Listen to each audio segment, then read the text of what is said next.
At its core is about bridging divides, empowering communities, and promoting justice. The inclusion of indigenous perspectives is not just an academic exercise, it is a moral imperative to recognize and uphold the wisdom, traditions, and resilience of communities that have long been marginalized.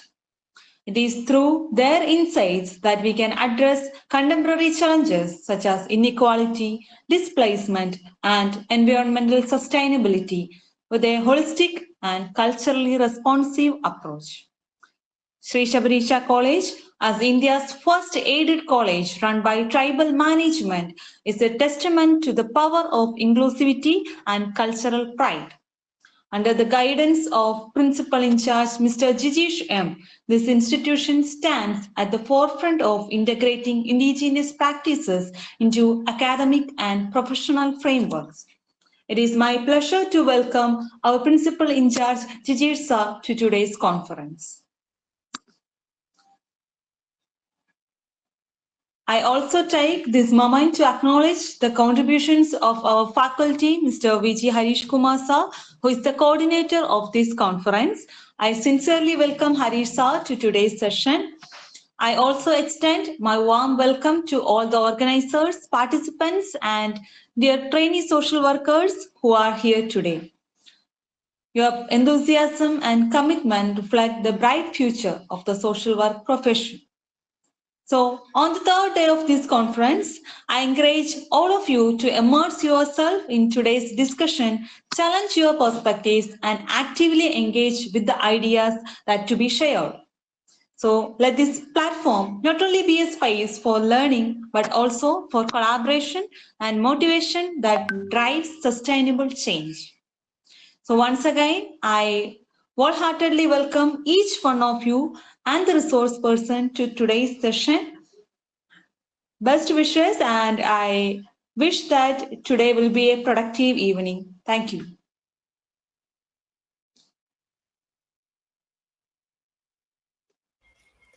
Thank you, Miss, for your words. Next, it's my pleasure to introduce VG Suresh Kumar, our program coordinator, who will be deliver the presidential address. So, it will be instrumental organizing his conference and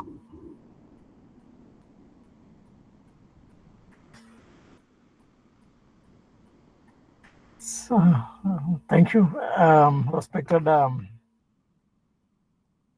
chief guest of the last day of the conference, Dr. Anish sir. So we know from the beginning of the department initiatives, Anish sir was acting as a guide, a mentor,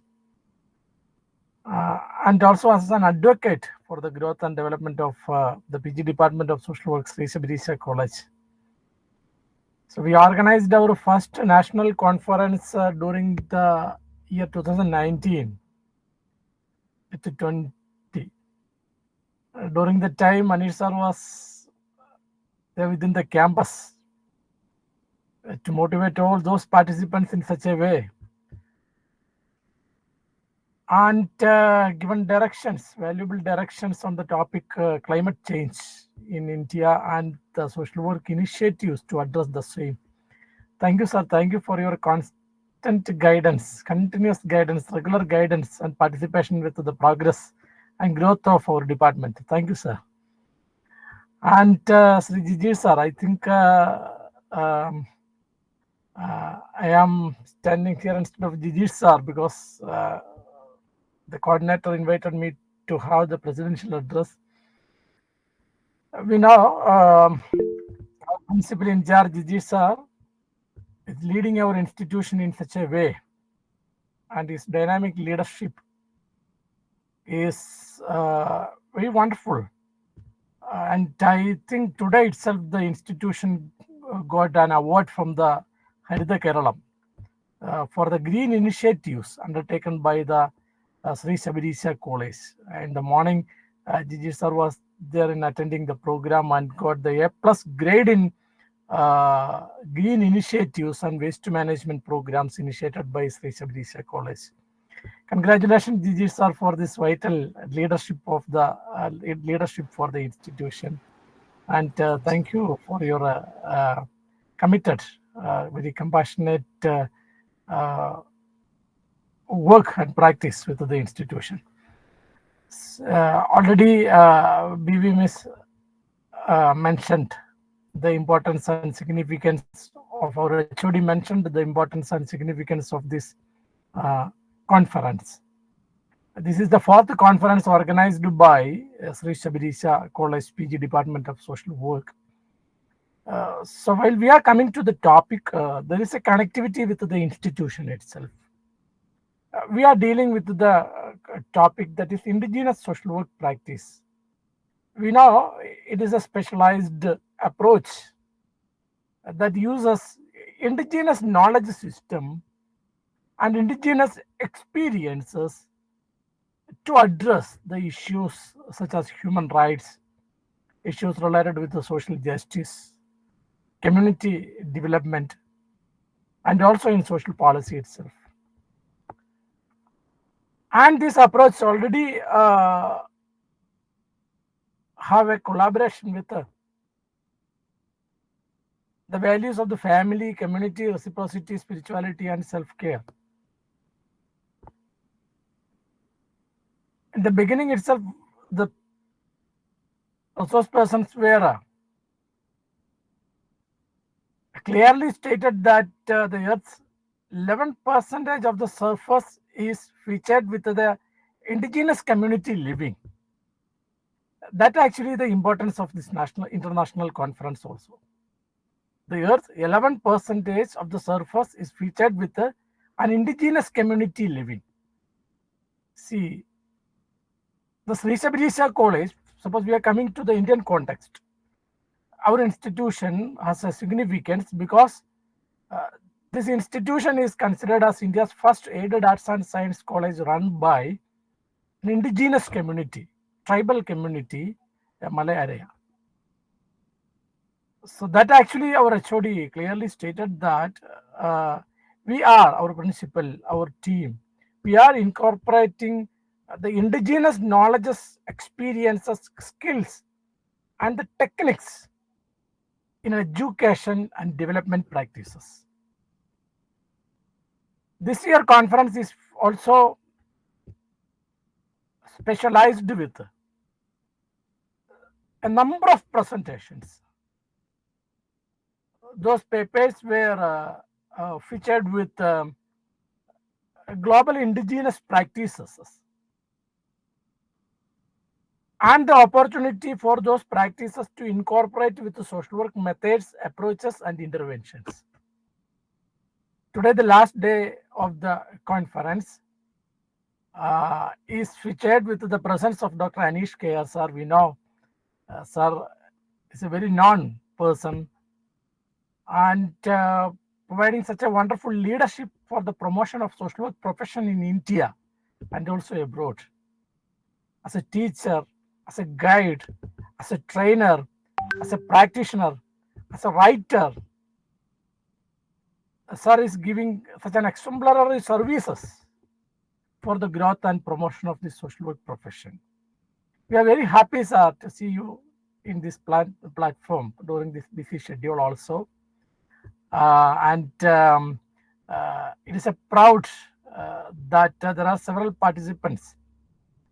They are in this online platform and watching our live telecasting in YouTube and other channels.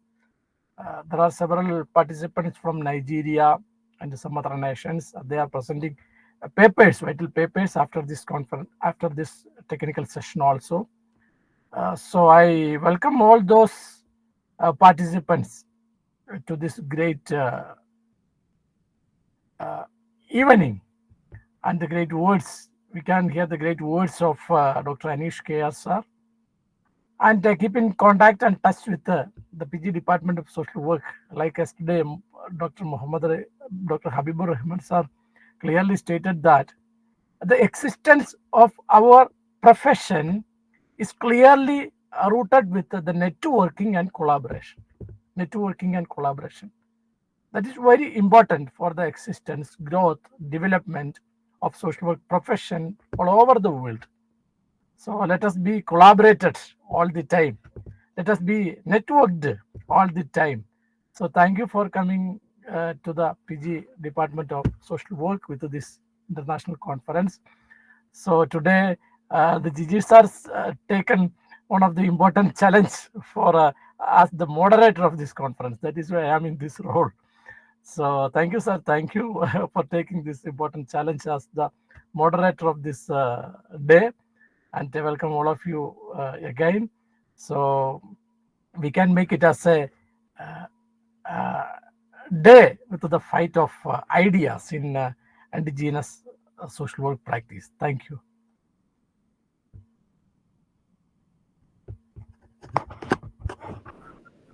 Thank you, Hadisa, for your inspiring address. Now, it's our pleasure to welcome Mrs. Jijish M., our esteemed principal in charge, to this gathering. Our leader and a vision has been instrumental in shaping our institution, particularly the Department of Master of Social Work. Your unwavering support and guidance have been enabled us to grow and thrive. Welcome you, sir. Okay, good evening, respected dignitaries. I'm very glad to be part of this fourth international conference, which is titled as Global Perspectives on Indigenous Social Work. This conference marked the presence of various eminent scholars and academicians. Especially, this program was inaugurated by the IFSW president and several others like Habibur Rahman sir and various other researchers, scholars, academicians from various parts of the globe collaborated with this program to make this a great success.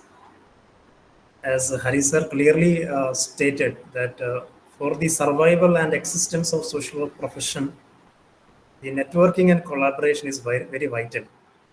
And I would like to thank Ali sir for constantly guiding us from the inception of MSW program in Sri Shabrisha College. Sri Shabrisha College has, as Hari sir told, has a resemblance with the title because our college is India's first aided college, which is run by tribal management. And I am very happy to share that one of the student who is doing her PhD at TIS is doing her PhD thesis on our college. Her topic is on our college, the cultural preservation, and she's doing a case study, and she's going to collect data soon from our college. And today we are very honored to have the presence of Dr. Anish K.R. sir, a very pioneer in the field of social work, having a rich experience in the field of social work. And he's a leading expert, especially in the field of indigenous social work practice, not only in India, but also in abroad as well. And he has contributed significantly to the various international forums. He has shared his insights and to make changes in social work profession. And today, in the name of Sri Shabrisha College, I once again welcome you, sir, to this conference. Thank you so much.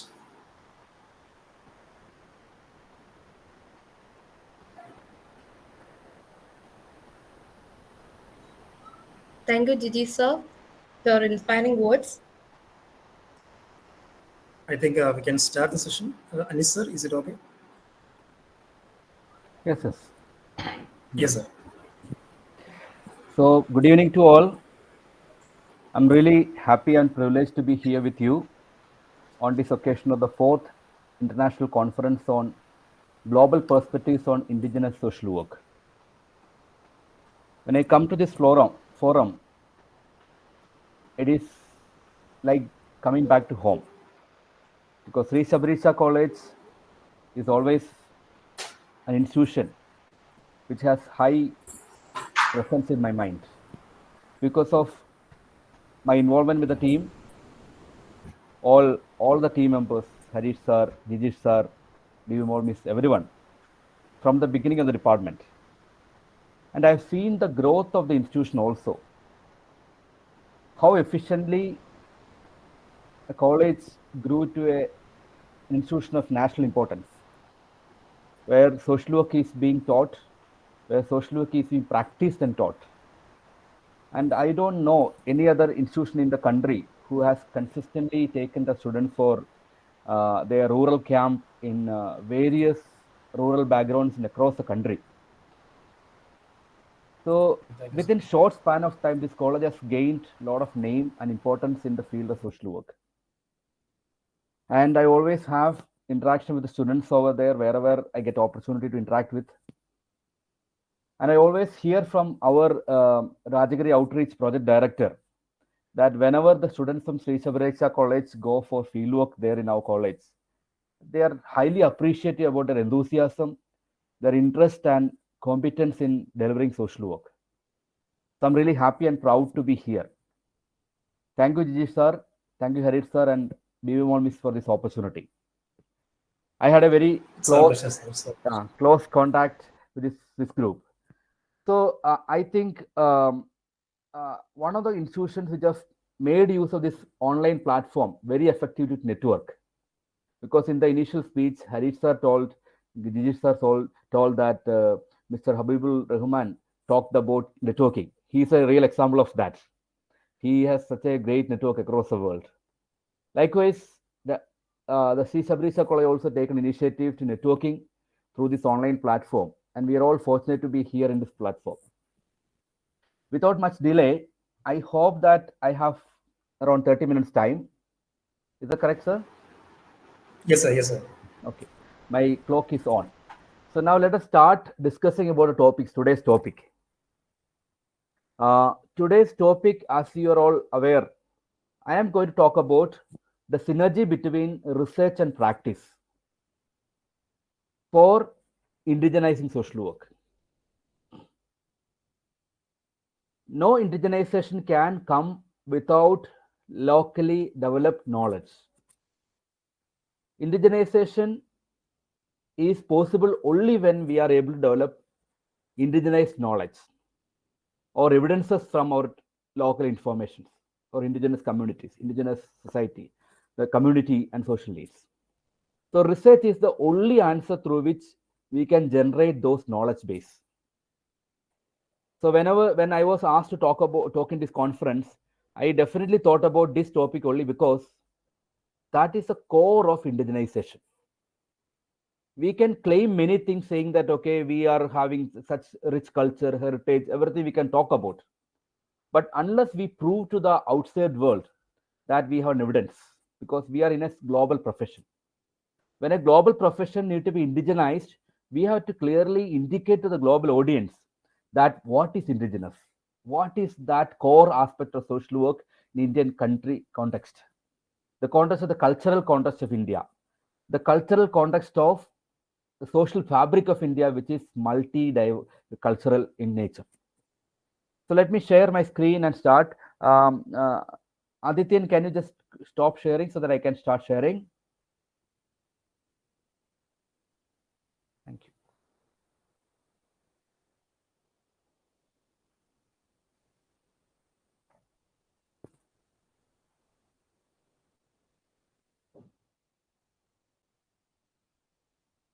Is my screen visible?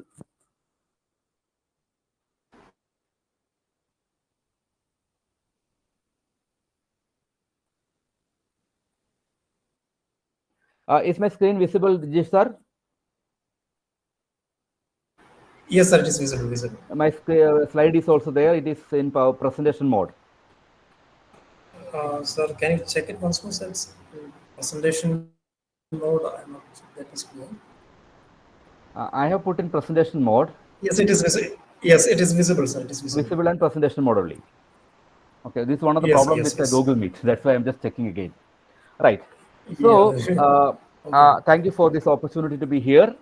And I will be briefly speaking about our topic, indigenizing social work, a research practice synergy. And this will be the agenda of today's session. I will be talking about indigenizing social work, some idea about that, some idea about how this research practice synergy can happen. the need for evidence-based practice in social work, some basic academic research methods and intervention research. Now, whenever we talk about global social work, if we want to social work to be indigenized, we need to embrace indigenous perspectives because social work is practiced in context. We talk about person in environment, or we practice in the context of the community where we live in. Whether we work with individuals, whether we work with families, whether we work with communities, we are working in the context. So in order to work effectively in social work, we definitely need to indigenize. Without indigenization, you can't be effective because you cannot use the Western made Eurocentric theories and apply exactly it is here. So the one of the literature says that global social work must embrace indigenous perspective to achieve cultural equity and social justice because that is our core domains. When you talk about indigenous worldviews, what is indigenizing? We need to use indigenous worldviews, our knowledge systems, and our cultural practice to the context of social work practice. So, as a practitioner, we should respect and uphold the indigenous sovereignty, values, and the ways of knowing so that we practice social work with that pure intention. So, our social work education, research, and practice is rooted to the indigenous culture. For that, we have to understand what is the indigenous worldview, what are the knowledge systems we are talking about, what are the cultural practices relevant to social work practice in our context. So once we are aware of those things, then we are able to uphold those values so that we will be able to integrate indigenous knowledge to our education, research, and practice. Now, why we should indigenize? So when we indigenize our knowledge system, it is very important to understand that cultural competence is a key aspect. If you want to work in as a social worker anywhere in the world, the first thing the interviewer, the employer is going to check with you is this: what is your cultural competence? How much are you aware of the culture where you're going to practice social work? Because we see a lot of Indian social workers migrating to various part of the world. So when they migrate to various part of the world, generally the first thing interviewers or the employers look is how much you know about the culture of that particular country. Cultural sensitivity is very, very important. So when we indigenize, when we have our knowledge base indigenized, then we are able to match our cultural thing with the social work practice. So we will be culturally competent in our practice, so that we can align our practices with our community values, the values of interconnectedness, the spiritual dimensions. Balancing of all those things are essential when we indigenize. Second thing is that as a profession, we focus on empowerment. So we need to empower ourselves, our own profession, our context. For example, Indian social workers should feel proud of having an Indian social work or indigenized social work. I don't exactly call it Indian social work. Rather, I say a social work, global social work profession, which is indigenized to the context of India, which may not be exactly the which is away from what we call the global social work. It will be matching with the global social work, but we have to match with the cultural context. So we need to decolonize. Decolonization is very important. We need to indigenize our own social practices. We need to acknowledge the practice with regard to self-determination, and we need to recognize the indigenous practice and valid and make it valid and effective. And if we want to make sustainable change, again, indigenous is important. So any practice, any social practice, because we work with human beings and social context, so sustainability can occur only when we have a practice which is indigenized. A model which is brought out from somewhere else may not work in a sustainable model, sustainable context in our social practice. It's very, very important to have indigenization. Now, our national education policy and our government of India is highly focusing on Indian knowledge system now. So NEP focus on the Indian knowledge system, which is a holistic and culturally rooted approach, where we want to understand and value our own culture, so that we understand what is the root of our culture and what is the wisdom in our culture, which has definitely role in our social practice also. So in all these contexts, it's very, very important to integrate or indigenization is very, very important in social work. If not in other professions, but it is very, very important in social work because we work in the context. That's very important. Now, how do we integrate research and practice? So we all have heard about the competency framework, which is a common framework which you all talk about. That is EPAS competencies framework. That's the Council of Social Work Education. Again, Eurocentric knowledge, but it has an importance here. It talks about engage in practice informed research and research informed practice. So our practice have to be leading to research, and our researchers should be utilized for identifying what practice works well. For example, when a paracetamol is prescribed to a person with fever, it is evidence-based practice because an antipyretic, that is, a paracetamol is an antipyretic. An antipyretic is effective in reducing the fever levels of human beings. That is proven. That's why we prescribe, doctors prescribe paracetamol, and we take paracetamol for fever because it's evidence-based practice. Similarly, when we work with a community, when we work with individuals, we have to have evidence based. So that I say this intervention of social work will be effective with this group of people because this has been proven effectively in other contexts. So for that we have to have this synergy between research and practice. Now I just have put two quotes there. Research practice synergy refers to reciprocal relationship. The reciprocal relationship between that informs practice and practice guides research. Means our day-to-day work, you are working in a hospital setting or you're working in a community, you're working with indigenous populations like tribal communities. When you work there continuously for some time, you start having a lot of questions in your mind. What works well? What does not work there? So those questions will lead to your research questions. Further, when you add with literature, now those things will become your research question. So the research will be emanating from your practice, and you will decide on what intervention is effective again from your research knowledge. So now there was a literature says which says about lack of research in social work.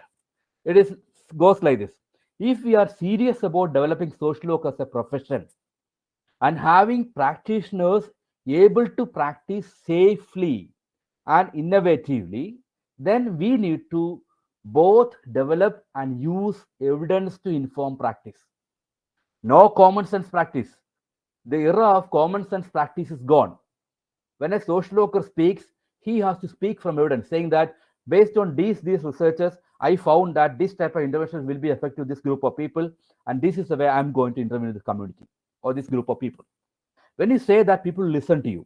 Unless you are speaking from evidences, people are not going to listen to you. No common sense intervention. It has to be evidence based. That's the context. Now, what is the role of research in indigenizing social work? One of the important things is that it informs practice. Research helps in identifying indigenous needs. What are our needs? What are our strengths?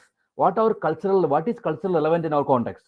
What will not work in our context? We have to answer. Again, it utilizes indigenous research methodologies so that we can actually develop our own understanding. For example, participant researchers are very, very important in social context in India. In a country like India, we need to have focus on a lot of about building up stories from qualitative and such methodologies because it can inform practice. What will work? Sometimes Western-driven theories, Western-driven interventions, Western-driven models may not work. So we have to evolve something from that. In that, I have a simple caution. Sometimes I have heard several times that some practitioners tell after some time they become some experience, they'll tell, now whatever theory you learn in classrooms are not useful. You are going to learn everything new in fields. I strongly oppose that particular viewpoint because if a theory is not practical, then there will be a practical theory. That means a new theory has to evolve from the context. If the theory which we have taught and learned is not working, there should be an alternative theory which works. So it is our job to collect those information, gather those information, put them into pen and paper so that it is become evidence. So that no theory cannot be negated unless we have an alternative theory. What is the alternative? That is called praxis. So the alternative theory has to come. So that theory will come only when we have a process where we have a process of documenting researchers. So next thing is we need to decolonize knowledge. Knowledge is not Western driven. Knowledge is not something which is you get from the parachute. It does not come from the parachute and from the air. It does not come from there. So we need to decolonize. So we need to challenge Western-centric framework. If you think that Eurocentric processes, Eurocentric methodologies, Eurocentric models, if they're not working, then we should prove that we have to challenge with evidences saying that, okay, this does not work here, this works here. In social casework, this works here, this does not work here. This particular principle of social work is not applicable in Indian context because of these reasons. Evidence-based, you can challenge that. So we need to reclaim our indigenous epistemologies so that our traditional knowledge need to be validated. It is not just simply saying that, okay, we have rich wisdom, rich knowledge base, rich cultural heritage. By just saying that, it's not enough. You have to definitely prove through research that this is effective. So now we need to, you can research, practice can inform research. For example, social practice always lead to research. When you work with a tribal community, when you work in a hospital setting, when you work in mental health, in wherever you are working, you develop new ideas, new thoughts. Then you have to test it whether that knowledge is right or wrong. Then what do? You need to go again to understand what is happening, explore more about it, research on it, so that your practice will lead to research, informing research. Then we also need to co-create knowledge with the communities. When you want to co-creation is a very beautiful word, co-creation. Now you say classrooms are co-creation classrooms. Learning is co-created. So basically, co-creation is a participatory process, a pure social work process, where researchers should be able to bring out knowledge from the community, from the resources, so that we develop new knowledge by being with people, by working with people, so that we are able to develop new knowledge which are going to work. Now the question is, why do we do research? Because of paucity of time, I will not take long time to talk about this. But why do we do research? I have 5 E's for that. The first E is to exploration. You do not know about something. You want to see what are the cultural practices which are helping in the betterment of mental health of people. What religious, social practices which are helping in the recovery of people with the psychiatric problems or improving livelihood in a particular community. We need to know more about it. You use exploration as a methodology of research. You need to know more about it. So you are exploring. Second is, you know little about it. You know that some of the family practices in our country is found to be good. The interconnectedness within family, social milieu is actually really good for recovery from mental illness. Sorry, I'm talking examples from mental health because that is my core area. Sorry for that. So what happens when you have some idea, then you have to know more about it. What you need to do? You need to elaborate. You do elaboration. For descriptive purposes, we do research. One is for knowing more about something which we know little about it. Second is we know something about it, but we want to expand our knowledge, then we go for elaboration. The third is explanation. People with certain conditions are having better mental health. So why is this happening? People living in certain locations have better livelihood opportunities. They are able to live better than many other people. The nutrition status of people in a particular location is better than some other places. So then we need to understand why this is happening. So we need to explain. There is causal relationship. So we have to understand what is the causal relationship between these things. So we do research for explanation also. Then we do research for evaluation. Means I have done a project in a community. I have done a project in a community to enhance educational status of people in a community. Now there are a lot of projects which talks about STEM education for girls. So we want to understand how effective was that particular intervention which was done in this particular community, so that you are able to say that this particular intervention has been effective, why that was effective, so that we can replicate that models. So evaluation, for evaluation we do research. And the last one is for creating evidences. You say that I use this methodology, whether this is clearly proving that this problem, this can be the answer. So the answer is for that. For that, evidence is created. So these are the primary 5 purposes for which we do research as social workers. This is actually talking about all designs of social work, researchers, and all other things. I'm not going to talk about that because that is not a research methodology classroom. But these 5 E's are very important. Exploring, elaborating, explaining, evaluating, and creating evidences. Now, the question is very simple. I always see research as something that comes from a seed to a fruit. What is the seed? The research idea. The research idea, the problem you have in mind, the research problem you have in mind, which is actually the seed which is in your mind. That seed will be developing into a sapling. That sapling will grow into a tree. That tree will have fruits on it. That fruits have to be utilized. If you say that this we have planted seeds and it has grown a tree, it has fruits, but nobody could use the seed, means it is not useful. So any research, if it is want to be utilized, then what is important? It has to be published. That means the fruits could be tasted by people. Let people criticize the fruit. Some people say this fruit does not have enough sweetness. Some people say that this fruit has this limitation. Probably we have to do something more about it. Let us people talk about it. Unless you tell people about this, you are not able to, people are not going to talk about it. So we basically have to understand that we have to prepare our fruits so that fruit should be available to people, so that people let the people taste it, make opinion about it, develop new bud about from that, develop new type of fruits from that, so that our research is not static and it is not just shelved in a library building. So now the research journey goes like this. You need to decide what you want to research. You need to plan how you're going to do it. You do it, write it, then disseminate it. Very important. The last point is very important. In our generations, we never were focused much about this, but in the current generations, very much focused about it. So dissemination is very, very important. Unless you disseminate, it is not of any use. We started having this exercise in our college for the last couple of now the 3-4 years now. We publish all the dissertations of our students. So basically what we do is, we initial year we publish all the dissertations of our students, 53 54 dissertations. They are made into articles. They published as books. 7 books were published. So different thematic books were published.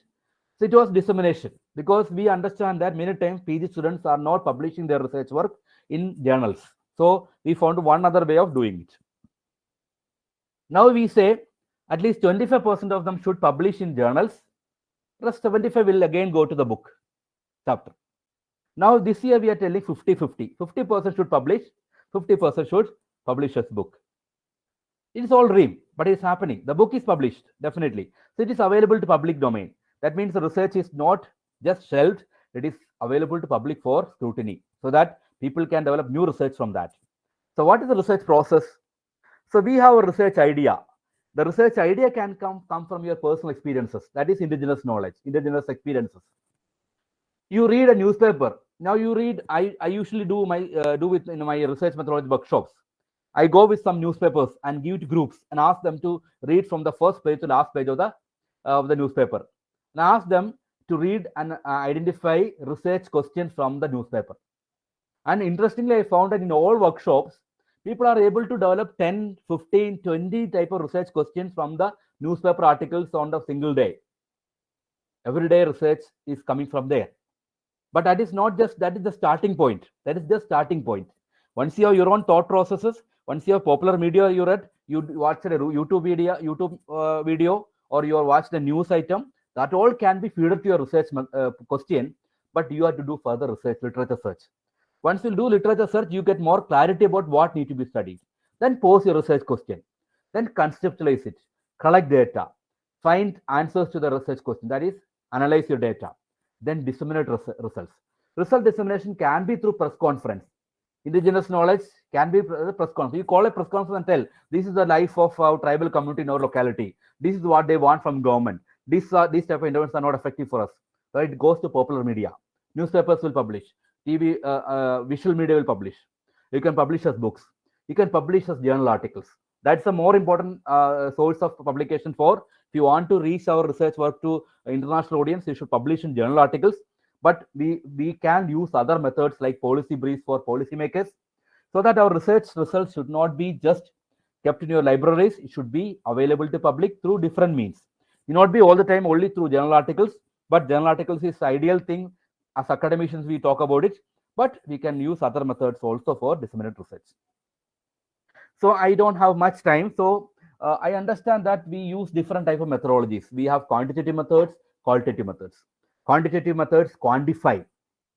Do we require quantitative methods? Definitely, because we need to quantify and say that this is the percentage of people affected with this problem. This much money is spent by government, this percentage of GDP is spent for healthcare, and this is the impact of that on our healthcare system. We have to quantify. But sometimes quantification does not answer the full thing. Then you have to go for qualitative. What is qualitative? In qualitative, what you do? You develop stories, you life experiences, you do phenomenological studies, you do grounded theory approaches, you use case study approaches, so that you are able to develop stories, lived experience of people, so that that will add color to the quantitative methods. Sometimes quantitative methods just say the number which not have an emotion, but when you get the stories, it gets more emotions.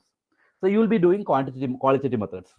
Sometimes nowadays we have popularity for mixed methods, where we have that we have the combination of quantitative and qualitative together, so that we are able to use the benefit of both quantitative as well as qualitative. Again, depending on a research question, depending on the context of study, there are a lot of things you have to consider when you talk about mixed methods or whatever methods you're going to choose. But definitely we understand that. So we have descriptive researchers, analytical researchers. So I'm not. There are survey researchers, qualitative researchers, experimental researchers, observational research like cohort studies, cross-section studies, case control studies. They're all itself is this particular slide itself is a topic or discussion for at least a 2-hour session. So I'm not getting into that. So, but I just want to talk about how evidences are created. So there are levels of evidences. The level 1, that is the lowest level. The level 1 is that, okay, some authority is telling this is the reason for suicides in our country.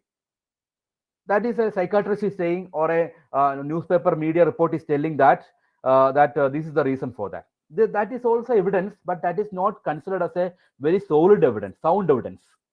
So it is just an opinion. That is the lowest level. Then next level is a single descriptive study. Next level is systematic review of descriptive studies. Next is a well-designed case control or cohort study. Next level, that is higher level. Then a well-designed control trial without randomization, that is quasi-experimental, level 5. Level 6 is the RCT, randomized control trial, which has a experimental group and a control group. I'll talk about that a little bit later. Then systematic review of these things. So the evidences are that starting from opinion of people to RCTs and combination of RCTs, that is meta-analytical systematic review studies of RCTs, become the highest level of evidence. That means what we should be doing on research. Now, researchers, we should be focusing on interventional research. We should be focusing on qualitative research, so that we should be doing meta-analysis. We should be using systematic reviews, so that we are creating evidences about practices. For example, I'll tell you, one of my students, she actually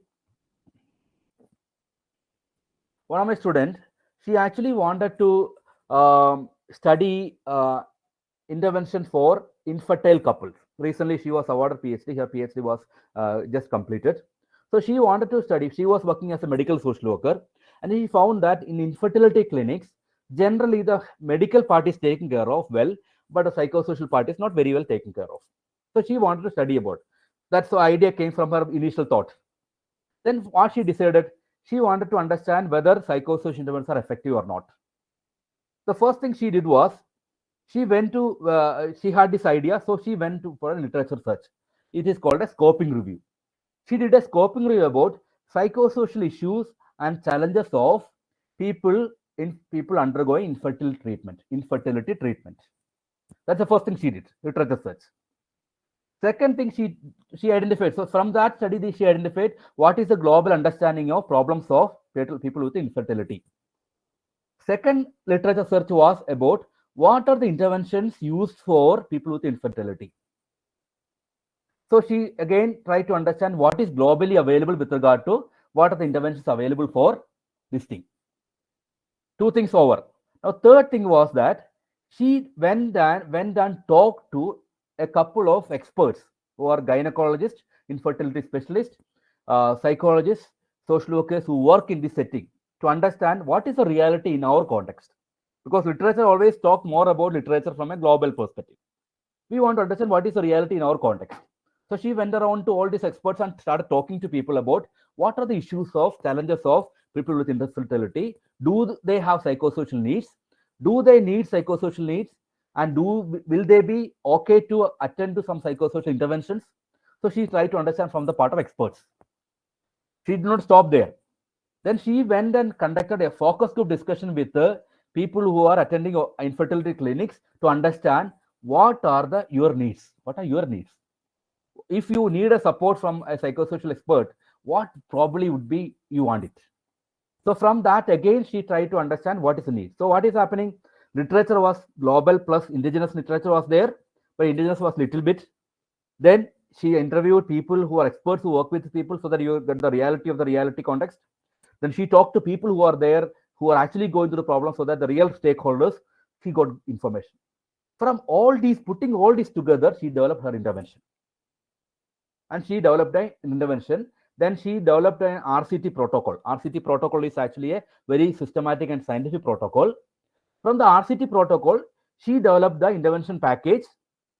That intervention package was pre-tested, expert vetted. It was sent to experts, expert vetted, pre-tested. Then it was ethical clearance was obtained. Then we registered the trial. This was a randomized control trial. The trial was registered under the ICMR trial registry, which no social worker does. Okay, no social worker does. So what happened? She registered with ICMR. She applied to ICMR and got a registration, trial registration. So what I'm trying to do is not to talk about my student or my gateship, but talk about how we need to go for research. So how you develop your research interventions. So after we developed the intervention, we tested it, proved it. Now the research is out for publication. Now she is awarded PhD. Good. PhD is not enough. So I told her, no, PhD awarding is not it. My time is almost up, and I'll take another 5 minutes time to finish. Awarding PhD is not enough. I told her, you need to publish this as a book, so that people should know. You need to publish the intervention protocol as a document. You need to publish the results of this as book chapters or in journal articles. So it is not going to end there. So what I'm trying to do is very simple. Evidence-based interventions, especially methodologies like RCTs, are very important. RCT is a very fond topic of mine. I've been doing workshops in various conferences on RCT. Recently, I did one in an APSI conference in Delhi.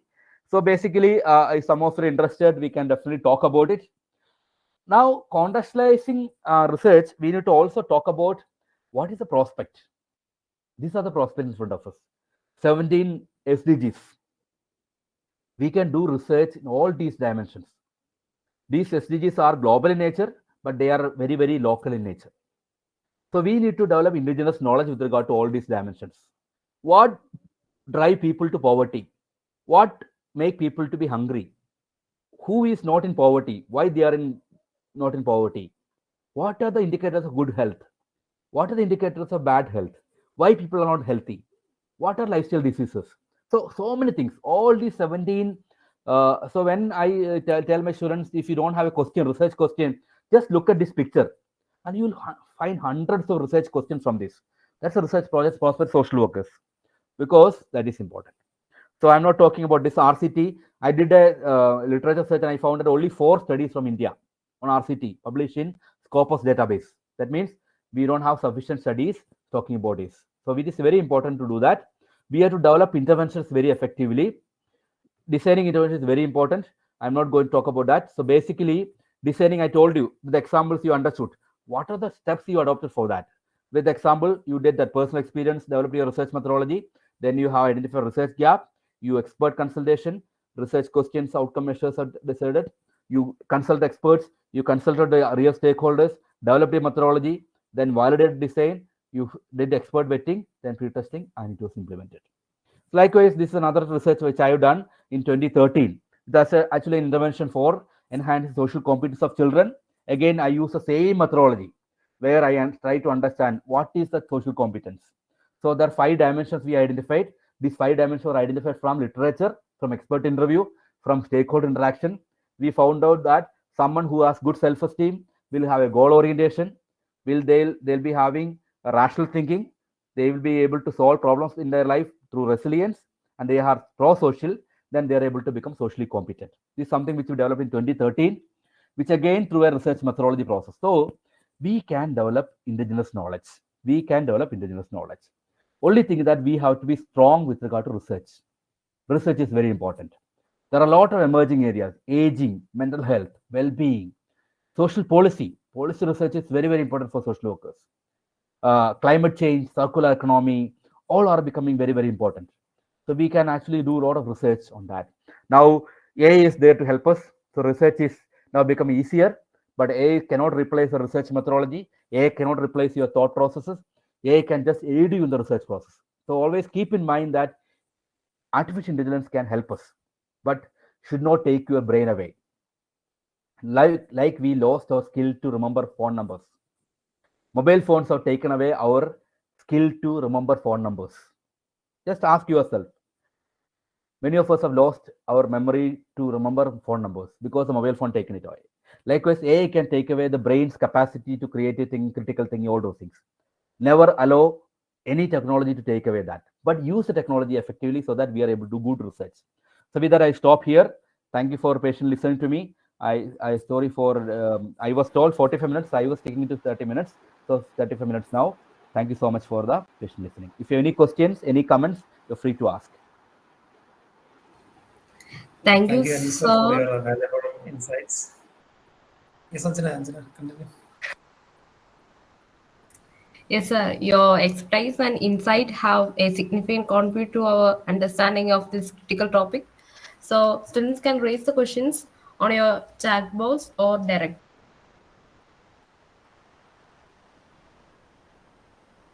Participants can raise their queries if you wish to. I can see some of the Prakash sir is here. Oh, very Sir, senior Prakash sir, faculty hi, members are hi, here. sir. Hello, sir, hello, sir. Yeah, good evening, sir. Good evening, Anish Good evening, sir. sir. How Good are you, evening. sir? Yeah. I was joined before half an hour. Indeed, it was wonderful session conducted by, as usual, Professor Anish sir, and we added some more knowledge as far as indigenization of social work education from Western context, global context, I can say. Thank you, sir. Thank you. Thank you, Prakash sir. I never knew that such experts are here. Okay. I just, because No. Google Meet has this problem. You go to your world. Once you start presenting, you don't know who are there. Anyway, thank you so much. Yes, sir. Thank you Yes, for sir. joining. Thank you. Thank you, Prakash sir, for being with us.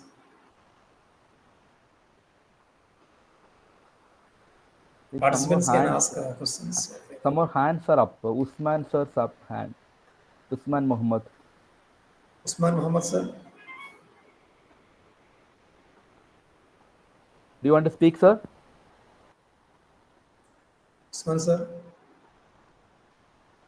Sir, Ani sir, there is a notion, especially in India, that we don't give, especially the universities in India, do not give much emphasis to qualitative research, especially. So whenever students come up with qualitative research, the guides do not encourage such research to go ahead. So what's your comment on it? I think the situation is changing. Because when I started my research journey, I was a very, very clear quantitative researcher. And I started doing a lot of research. All my researches were quantitative in nature. But later I realized that quantity does not answer all questions. Then many times, so that doesn't mean that quantity is not useful. It is very useful, but at the same time, it does not answer all your questions. So quality is important because we are actually, when you talk about the basic epistemology of the research methodologies, you understand that see the real knowledge is not just numbers. It is in lived experiences. It is in your understanding of people's lives. That means qualitative has a lot of role in social work research. I would say some of the best researchers always come from qualitative researchers. And I've seen way back in 2009, I had an opportunity to visit one of the universities in the US, and I was exchange faculty for at least 3 months time there. So I have attended a couple of PhD final presentations. Yeah, the Viva is a bit different from our system, but presentations. But I could see that those scholars who had done qualitative researchers were actually very much involved in the whole process. They were, when they presented, you could feel it. They were talking from the heart, Passionate. very passionate about the Yes. whole topic. But when quantitative, yes, definitely they have connection to that research, but again, the meaning is much more different for the quantitative people. So qualitative is the real answer. Now, as a research social work educator, I encourage my students to do qualitative research. Even my PG students, I encourage them to do. So if you have a research question, but some people think that qualitative research is easy. If they go with that Yes. notion, then I will say no. If your research question demands a qualitative methodology, then you should do go for qualitative methodology. It is not that okay. Some people think that a Yes. qualitative methodology require you can do purposive sampling. You need to have less number of sample. Then you think that is easy. No, good qualitative research is much more difficult than quantitative. If you have to do interviews, transcribe the interviews, read the interviews, code the interviews, reread and code, then develop your themes. It is a very laborious process. Very laborious process. That means quality Yes. research is encouraged. So I think we should advocate for that, and I'm an advocate for that. I am an advocate of qualitative as well as RCT. Now I am fully convinced that intervention has to be there, and quality research also has to be there. In intervention also there is quality research. Within the intervention also there was Yes. quality research, understanding what is real situations. That means there is a lot of possibility quality research. I think we should encourage, and even we should encourage our PG scholars also to do qualitative, but with a caution that they should be capable of handling the workload of that, because it has much more workload than a quantitative work. So if your It's students not are easy going capable of it, process. then we should be Yes. able to encourage. Yes, definitely, definitely. I think Mohammed sir has raised his hand. Mohammed sir, can you raise your query? Usman Mohammed sir.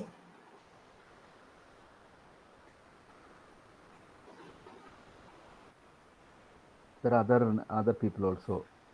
Ms. Rajimol, Yes, Haripriya. Jimol, Priya. Please, Rajimol. Yeah, Rajimol, please, please, please. yes, sir. It was wonderful presentation, and I have joined very lately. But then I have few questions. I have basically two questions to ask you. One thing is the scope of evidence-based practices in the macro level practices, like community development aspect. Because when we hear about evidence-based practices and RCT, we have a notion that it is basically confined to medical specialization. Is there any scope for evidence-based practices within the macro level practices? And my second question is that what is the difference, if there is, what is the difference between field action project and evidence-based practice? I would have missed that if maybe it was there in your slide. And also, the third question is that you have mentioned about the scoping review as a very important, crucial part in your research scholar's journey. And is it necessary that a big number of authors should be there to have a scoping review, or you can individually conduct a scoping review? So I hope my three questions are clear. Okay, good.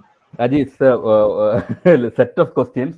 I think the first question is very, very important because whether we can actually do in the RCTs in a macro level. Definitely, yes. But the methodological rigor is much more easier because we are actually seeing that RCTs have been done by medical field as well as in pharmaceutical researchers mostly. But then we gradually shifted that to social sciences and the social work interventions. And it is very easy to visualize a RCT protocol in a micro level intervention. But the same thing can be replicated to a macro level intervention. There are a lot of studies in public health which are macro level in context. Studies in public health about immunization programs, about health intervention programs. There are macro level interventions, and the people have done RCTs in connection with the intervention programs that way. That means RCTs are possible in macro level, not as easy as, because the methodological rigor has to be established, because we have take care of contamination, you take care of blinding. There are a lot of such things are there. In medical research, blinding is double blind, triple blind possibilities are there. But in a social science and psychosocial intervention, you cannot have a proper blinding. Double blinding is also not possible because the person who is receiving service cannot blinded. So likewise, in macro possibilities, there is cluster randomized control trials. Cluster randomized control trials are for a group of people where you can actually do intervention. So that means it is possible in Okay. macro level. And I've come across a number of researches which is done in the context. And I've seen one of the videos by UNICEF or WHO somewhere. They talked about how in public health, because public health is macro only. In public health, RCTs have been implemented. So it's possible. The second question Okay. is whether this is about field action project and RCT, isn't it, Raji? Yes, yes. Okay. So Yes, sir. now, see, uh, field action project and RCT, I would say field action project is an intervention in a community which can be evaluated based on a proper research methodology, experimental research methodology or not. Basically, it is actually an answer to a social cause. They're intervening with a social cause through some methodology, and we are intervening in the community. Whether you integrate RCT methodologies over there, it's a very different thing. But you can Okay. always integrate RCT methodology to a field action project. But the problem is that Okay. when you go for a methodological rigor of RCT, you should not lose the actual crux of the intervention. Example, you are identifying, for Okay. example, you have the organization like Prayas, organization like bigger organization work with abused children, organization work with trafficked children, organization work with sex workers. So what happens is those field action projects are actually developed out of interest for the benefit of the client group. Then Yes. evaluation systems are embedded to that after some point of time. Initially, it was not purposeful. Evaluation was integrated. Okay. Later, they integrated evaluation system to that. So it is an upgradation from initial level of intervention from field action project to evaluation level, then to the RCT model. Then RCT requires a lot of Oh, methodological rigor. So if you are able to do oh. without losing the charm of the field action project, we can definitely do RCT. But it's not the same. RCT is exactly meant for methodologically defined and designed for proving the effectiveness of intervention, which is actually a research methodology intervention activity, but for a particular Oh. intervention. But field action projects, we can integrate RCT to field action projects. That's my immediate thought because I never thought about this question earlier. Okay, thank you for this question. And what is the third question, Rajiv? Okay. Now, due to old age, I forgot the third question. What is The the third question? scoping review, sir. Scoping Because review. whenever we see some systematic Yeah, yeah, review or yeah. scoping review, there will be like, mostly it is a collaborative kind of thing. Correct. But I have seen your scholars published articles in,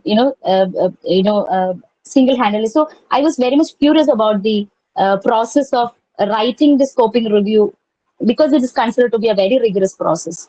Yes. So, yeah, Literature review is always a rigorous process. Literature review is always a yeah. difficult process. And scoping reviews is the simplest among those. Among Okay. meta-analysis, systematic reviews, scoping reviews is the simplest one because it's thematically oriented. It's focused on one simple topic. Because I told you, in this intervention also, when Srimol did a study, my scholar, you did a study, he actually focused on issues of these people. That is for scoping review. Issues of and interventions of these people. That means that is actually the focus was very simplistic. Now, issues this good literature reviews are always teamwork because it requires lot of work, lot of effort. You need to first get the articles, screen the articles, identify the core articles you're going to consider for the review, then read the article, summarize the articles, put them into paper. It is a very laborious process. Actually, it is actually good to go for a team effort, but some of these work they were doing were individualistic in nature. That's why they were forced to do that individually. Otherwise, it is ideal to go for because most of the good projects, any global good projects, if you look at projects, bigger health and health such projects, definitely they start with literature search, but that is actually a team of people who work on it. Generally, it's a large team. It's ideal to have large team to work on that because Okay. it's a lot of work. Thank you. Thank you, sir. Okay, any other queries? Usman sir, are you I think it's by available mistake he to has ask raised question? the hand. Yes, by mistake. So I can see Caroline is there online from Kappa Social Work. Then I can see Dr. Atira and those people I know are in the audience. So acknowledge their presence in the audience. Yes. From Kappa social work, any representatives? That's Caroline. I think Caroline is there online.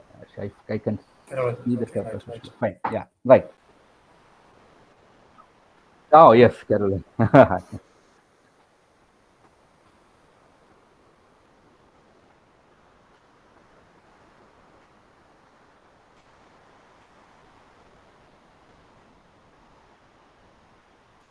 Oh, we appreciate your.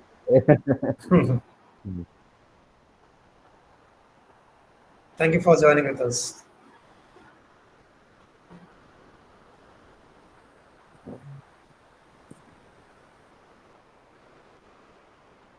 Thank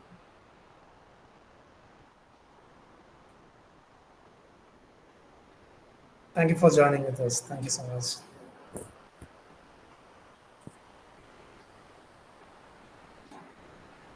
Sir, I think there are no further Yeah, yeah. queries I think we from the can. It's time for participants. us to close. Yes. So once again, we thank you for sharing your wisdom in spite of your busy schedule, and we encourage all your support in our future endeavors also.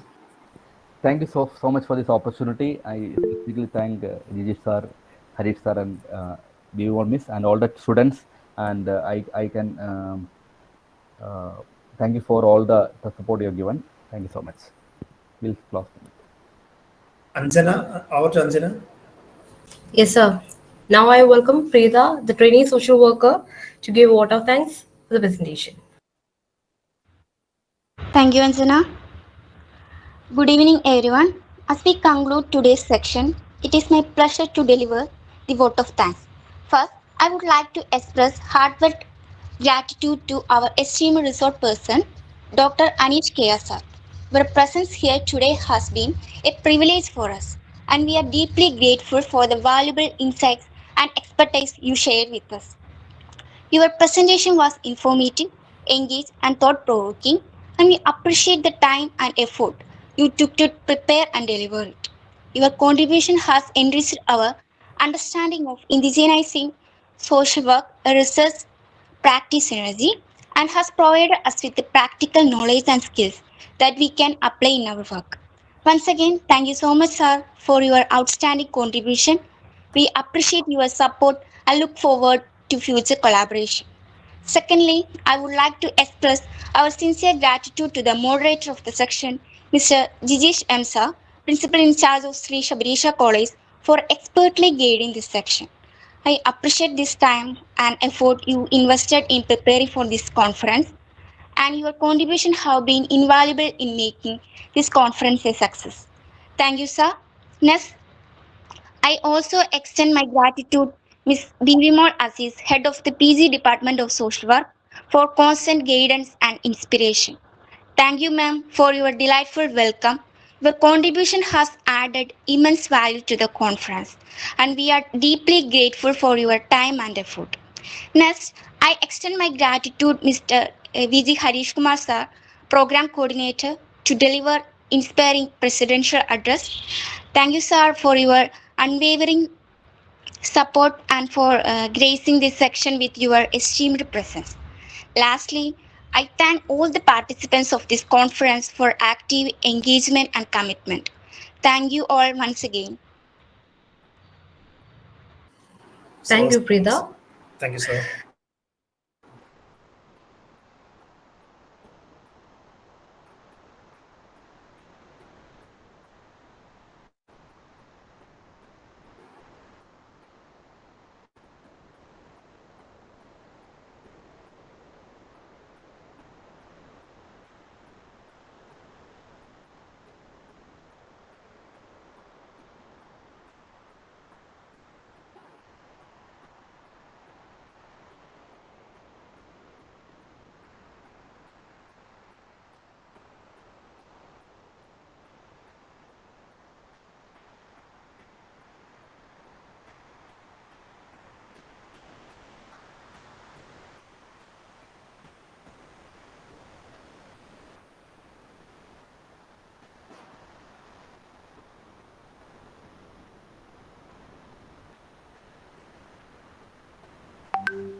Thank you, ma'am. Thank you. Thank you for sharing your message with us. Thank you so much. Thank you, Anis sir, once again. So, Prakash sir also. Yeah. Yes, Sophia, please continue. yes, sir. So, before concluding the session, we would like to present a token of gratitude to Dr. Anish, sir, for joining us today. Adityan, can you present it on the screen?